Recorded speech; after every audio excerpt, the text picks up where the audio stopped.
بسم الله الرحمن الرحيم. وما أرسلنا قبلك إلا رجالا نوحي إليهم فاسألوا أهل الذكر إن كنتم لا تعلمون. السلام علیکم ورحمۃ اللہ وبرکاتہ۔ محترم ناظرین، آپ کے مسائل اور ان کے حل کے سلسلے میں آج ایک نئے سوال کے ساتھ آپ کی خدمت میں حاضر ہیں، اور آج کا سوال کیا سیدنا ابو ہریرہ رضی اللہ تعالیٰ عنہ غیر فقیہ ہے؟ اور اس حوالے سے تفصیلاً جو سوال پوچھا گیا وہ کہا گیا ہے کہ فقہ حنفی کی وہ کون سی کتاب ہے جس میں سیدنا ابو ہریرہ رضی اللہ تعالیٰ عنہ کو ناسمجھ لکھا گیا ہے اور کیوں لکھا گیا ہے؟ لکھنے والے کا نام اور کتاب کا نام وہ بھی بتائیے۔ عبدالستار صاحب ہیں جھانگی شہر سے، انہوں نے سوال کیا تو اس کے جواب میں محترم شیخ مبشر احمد ربانی حافظہ اللہ وہ لکھتے ہیں کہ فقہ حنفی کو ماننے والے خواص و عام کی حالت یہ ہے کہ جب کسی صحابی کا فتویٰ یا قول امام ابو حنیفہ رحمہ اللہ کے قول کے موافق ہو تو اس کی تعریف و توصیف میں زمین و آسمان کے کلابے ملا دیتے ہیں، اور اگر مخالف ہو تو غیر فقیہ و غیر مجتہد اور اعرابی کہہ کر ٹال دیتے ہیں۔ سیدنا ابو ہریرہ رضی اللہ تعالیٰ عنہ کو غیر فقیہ اس لیے کہا گیا کہ وہ رسول اللہ صلی اللہ علیہ وسلم سے یہ روایت بیان کرتے ہیں کہ آپ صلی اللہ علیہ وسلم نے ارشاد فرمایا، صحیح بخاری حدیث نمبر 1015 ہے، اس میں فرماتے ہیں کہ اونٹنی اور بکری کا دودھ روک کر نہ بیچو، اور جو آدمی ایسا جانور خرید لے تو دودھ دینے کے بعد اس کی اپنی مرضی ہے، اگر چاہے تو رکھ لے اور اگر چاہے تو اس کو واپس کر دے، اور ایک سا کھجور کا بھی ساتھ دے۔ حنفی کہتے ہیں کہ یہ حدیث قیاس کے خلاف ہے۔ ملا جیون حنفی نے نور الانوار صفحہ 179 میں لکھا ہے کہ فَإِنَّ هَذَا الْحَدِيثَ مُخَالِفٌ لِلْقِيَاسِ مِنْ كُلِّ وَجْهٍ، کہ اگر راوی عدالت اور ضبط کے ساتھ معروف ہو، فقیہ نہ ہو، جیسا کہ انس و ابو ہریرہ رضی اللہ تعالیٰ عنہ ہیں، تو اگر ان کی حدیث قیاس کے موافق ہوگی تو اس پر عمل کیا جائے گا، اور اگر قیاس کے خلاف ہوگی تو ضرورت کے تحت چھوڑ دیا جائے گا، وگرنہ ہر لحاظ سے رائے کا دروازہ بند ہو جائے گا۔ بے شک یہ حدیث ہر لحاظ سے قیاس کے خلاف ہے،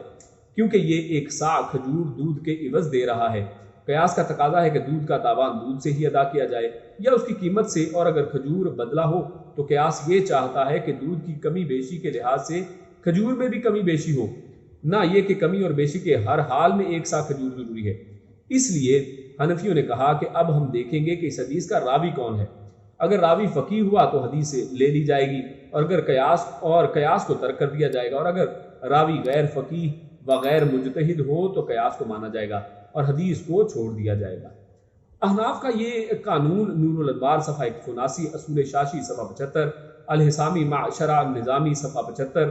اصول بزوی صفحہ 159، التوضیح والتلویح صفحہ 473، اصول سرخسی جلد 1 صفحہ 341 اور میرات الاصول وغیرہ میں موجود ہے۔ احناف نے کہا کہ اس حدیث کے راوی سیدنا ابو ہریرہ رضی اللہ تعالیٰ عنہ ہیں اور وہ فقیہ نہیں، اس لیے یہ حدیث متروک ہوئی۔ نور الانوار میں یہ عبارت موجود ہے۔ وہ کہتے ہیں کہ وَإِنَّ عُرِفَ بِالْعَدَالَةِ وَالضَّبْطِ دُونَ الْفِقْهِ كَأَنَسٍ وَأَبِي هُرَيْرَةَ إِنْ وَافَقَ حَدِيثُهُ الْقِيَاسَ عُمِلَ بِهِ وَإِنْ خَالَفَهُ لَمْ يُتْرَكْ إِلَّا بِالضُّرُورَةِ لَا نُصَدَّ بَابُ الرَّأْيِ مِنْ كُلِّ وَجْهٍ۔ یہ حدیث صرف سیدنا ابو ہریرہ رضی اللہ تعالیٰ عنہ سے مروی نہیں ہے، بلکہ اس حدیث کو سیدنا عبداللہ بن مسعود رضی اللہ تعالیٰ عنہ نے بھی بیان کیا ہے۔ امام بخاری رحمہ اللہ نے اسی روایت کے بعد ان کا یہ فتویٰ درج کیا ہے، یعنی عبداللہ بن مسعود رضی اللہ تعالیٰ عنہ کا فتویٰ، اور مذکورہ بالا روایت کی وجہ سے سیدنا ابو ہریرہ رضی اللہ تعالیٰ عنہ غیر فقیہ ہیں، تو پھر حنفیوں کو چاہیے کہ وہ سیدنا عبداللہ بن مسعود رضی اللہ تعالیٰ عنہ کو بھی غیر فقیہ کہہ دیں۔ اس کے علاوہ یہ حدیث سیدنا انس رضی اللہ تعالیٰ عنہ سے، مسند ابو یعلا موصلی میں سیدنا عبداللہ بن عمر رضی اللہ تعالیٰ عنہ سے، سنن ابو داؤد اور طبرانی میں سیدنا عمرو بن عوف المزنی سے، خلافیات بہقی میں اور رجل من اصحاب النبی سے تحفۃ الاحوزی جلد 2 صفحہ 244 میں مروی ہے۔ حافظ ابن حجر عسقلانی رحمہ اللہ فتح الباری جلد 4 صفحہ 365 پر رقم تراز ہے۔ وہ کہتے ہیں کہ مجھے یقین ہے کہ امام بخاری رحمہ اللہ نے سیدنا ابو ہریرہ رضی اللہ تعالیٰ عنہ کی حدیث کے بعد سیدنا عبداللہ بن مسعود رضی اللہ تعالیٰ عنہ کی حدیث اس لیے نقل کی ہے